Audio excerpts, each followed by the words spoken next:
So many young people try to avoid coping when times get tough, but what if I told you it's the greatest thing you could offer yourself? The world was pitch black. As I cycled between completely unconscious and half-conscious, the sounds of other kids yelling kept going in and out and made my eyelids flutter. A bump in the road almost woke me up completely, but wasn't enough to get me to sit up. As the bus rumbled onward, I unintentionally sloped ever closer to the other side of my seat, and then ow! My outer arm had accidentally touched the piping hot window that was radiating the May sun's energy. When I quickly came back to my senses, I rubbed my arm and eyes and shifted my focus through the glass. It was finally time for my stop. I picked up my backpack, thanked the school bus driver, and headed into my house, excited to escape the world once again. Before I could even greet my parents, I was upstairs in the computer room loading up my favorite game. The game that I would play every day after school without fail. And that game was RuneScape. For me, video games have always held a special place in my heart, but none have impacted me so deeply and have stood the test of time for as long as RuneScape has. When I had those days in middle school where I was so stressed out about my classes and I was wondering when I would get my first kiss or what would make me fit in with the popular kids or why I was starting to get hair around places I never had before, I always knew I could lock myself away in my parents' office, boot up Windows XP, and go to Miniclip to play some RuneScape. It was a way for me to imagine, just for a few hours, that I was a fictional character in an expansive world with mystery around every corner. And it helped me cope by relieving a lot of those real-life stresses that we all had as a kid. But when I think about my life today, I find myself wondering whether I would have achieved the same success I have with this YouTube channel had I continued to use video games as a coping mechanism that heavily. So today, I want to go over how the definition of the word cope has changed, how that change is ruining young people's perception of coping, and when it's appropriate to cope versus when it's inappropriate to cope. When we look up the definition on the Merriam-Webster website, the word cope means to deal with and attempt to overcome problems and difficulties. And the Google definition takes it one positive step further by defining it as dealing effectively with something difficult. To many young people like myself who spend hours online a day, this might come as a surprise. Because now we have internet slang such as COPIUM, which is painting the idea of coping on a defeatist canvas. The word COPIUM is a combination of the words cope and opium and was popularized on internet forums such as 4chan and Reddit starting back in 2016. At first, it was used by more right-leaning internet users as a way to mock those who were upset with Donald Trump winning the presidential election in 2016. But in the most recent presidential election, when it looked like Trump was going to win, but he didn't after the counting of mail-in ballots, the left-leaning users then took over the word copium as a way to make fun of the MAGA supporters who were trying to say the election was rigged. And this led to an entire meme character getting made that pictured Pepe the Frog, which is another meme, with a MAGA hat on, inhaling what was labeled as copium. Eventually, the word made its way to the streaming platform Twitch, where an updated version of the meme was created as an emote, which was similar to the original photo but without the MAGA hat. On Twitch, copium is used fairly similarly to its origins. Whenever a streamer tries to justify their poor actions, behaviors, sadness, or failures, Twitch chat will spam the copium emote in response to this. I'm number one. Number one is an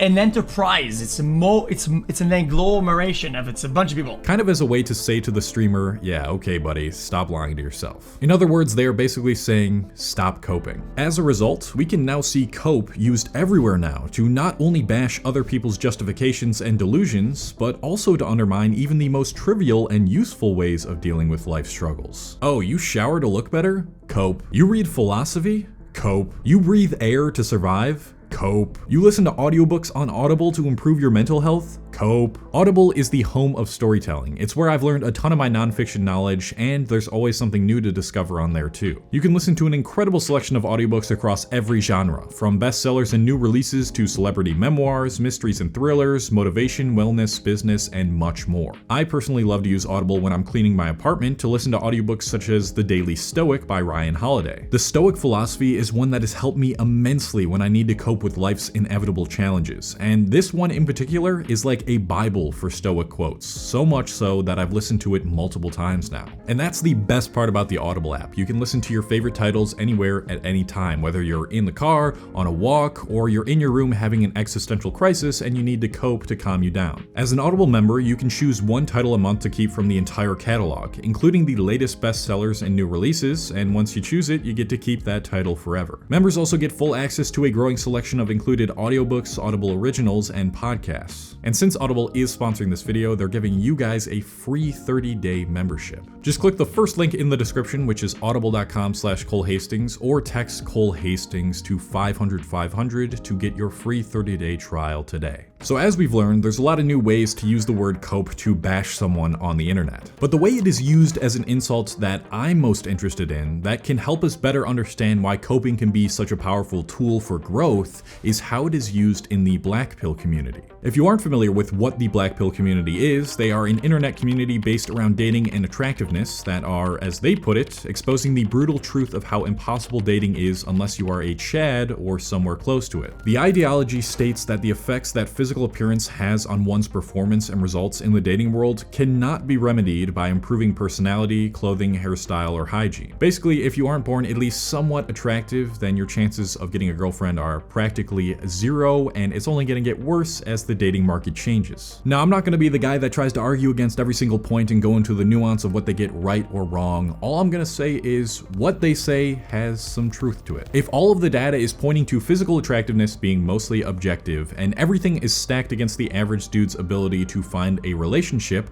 then the odds of someone going against those statistics are gonna be quite low. But it's the way that they handle that truth, give up, and think of coping as useless and weak that almost feels like a self-fulfilling prophecy sometimes. So let's think of a dude who is objectively not that attractive. If you wanted to analyze every single facial feature and body feature like blackpillers like to do, let's say he comes out to be a 6 out of 10. And the odds of a 6 out of 10 getting any matches on a dating app or getting attention in real life is slim, maybe 10% or something close to it. I'm not sure of the actual statistic. This guy is 100% aware of that, and he knows the odds are stacked against him, but because the black pill is not too far swallowed, he decides to cope. In other words, he decides to effectively deal with the difficult truth of the situation. He puts some effort into his physical appearance, starts taking care of himself, and has some sort of higher purpose he's striving towards. And all the while, he's thinking to himself, I know I might not find anyone, but improving myself will still make my life more enjoyable and increase my chances anyways. Because of this shift created by his coping, his chances go up by about 10%, bringing him up to a 20% chance of finding someone he will connect with.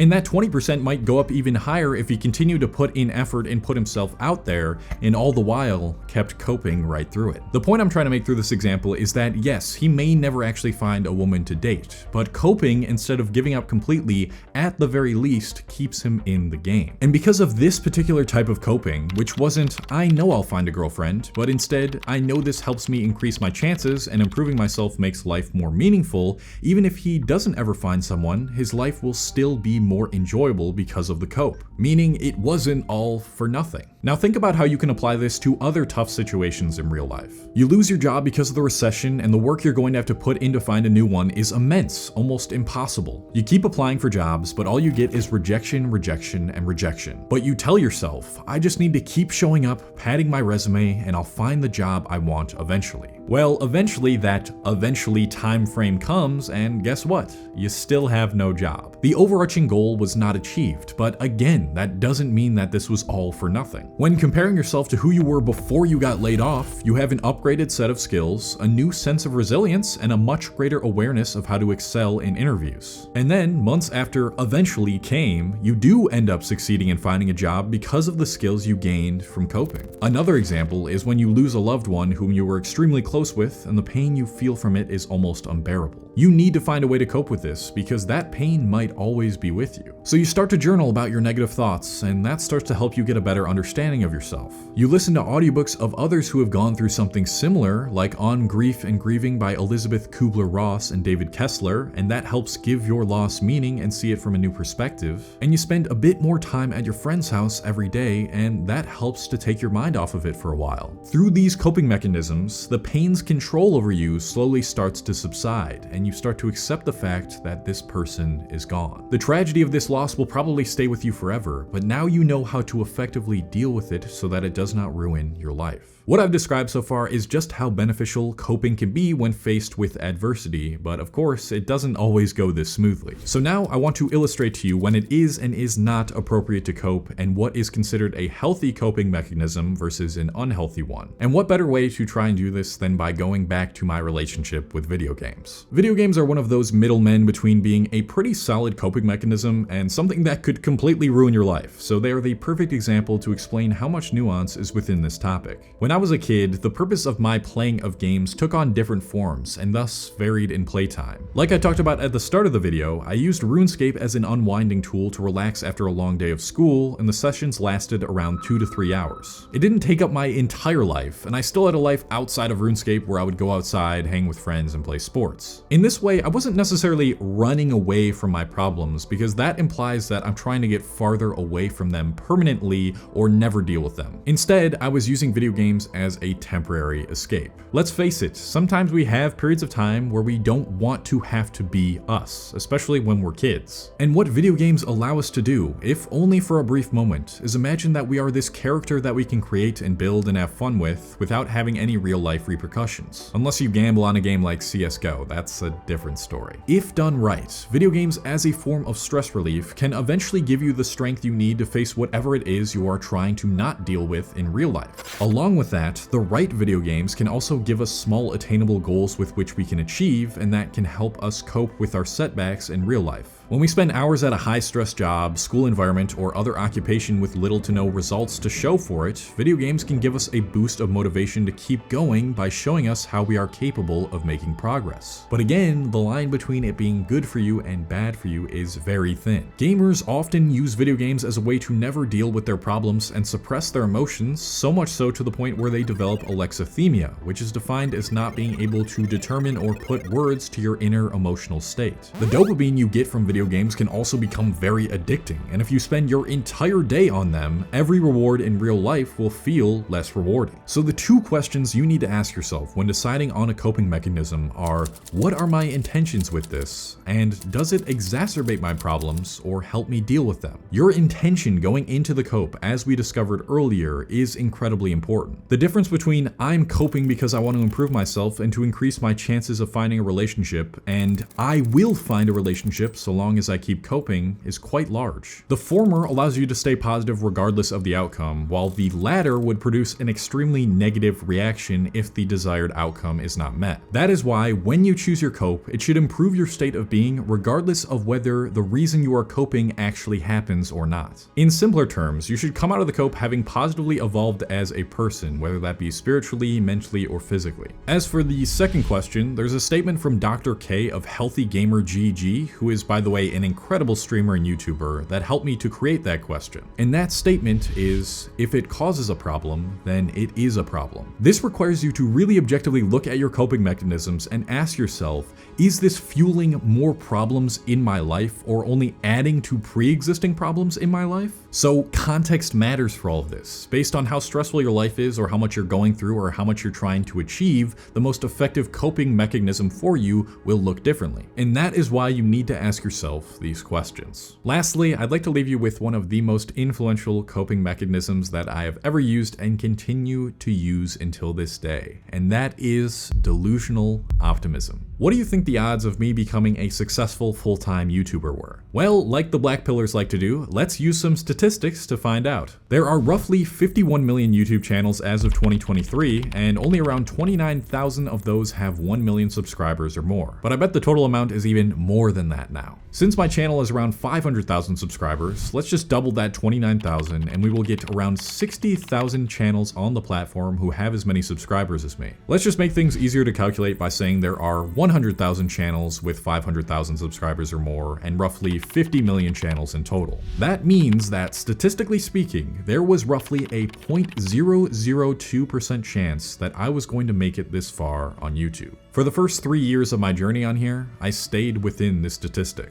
I had around 1,000 subscribers and only just got monetized after uploading videos for 3 whole years. But I kept coping by telling myself, if I just improve 1% with each video I put out, and I hold the belief that I will be a successful YouTuber one day, I know I can get there. I knew that no matter what, I would be happy with the outcome since I had learned so much in the process. And if I really did never make it, it wouldn't have been a loss because that just meant that I was one step closer to doing what I was really meant to do in this life, which was another cope in and of itself. But then, my channel started to snowball, and out of nowhere, I crushed through the statistically near impossible odds of becoming a 500,000 subscriber YouTuber and made this my full-time career. And none of this would have been possible had I not coped. So perhaps right now, the odds of you getting the thing you want are completely stacked against you. Embrace the cope. Silence the noise of other people trying to judge you for your cope and use it to fuel your hunger and ferocity towards life. Be delusionally optimistic about what you can achieve because, after all, that is what every great human did to create the things that no one else could see but themselves. And through that journey, you might just find yourself having completely defied the odds. But whether you did or didn't won't matter, because in the end, everything is a cope. And as long as your copes aren't causing your problems or harming anybody, then allow them to give your life the meaning, purpose, and joy that every human needs to actualize their highest potential. And in the back of your mind, always remember this: you are not a statistic. You are a human. Thank you very much to all my patrons on Patreon who are helping to support my channel. If you don't know what that is, it's a platform separate from YouTube where I put out exclusive content. If you want to check that out, link in the description. And if you want to use self-improvement as a cope, which I highly recommend, you can check out my whole playlist of self-improvement videos on this channel. Thank you for watching till the end. Love you guys. Peace.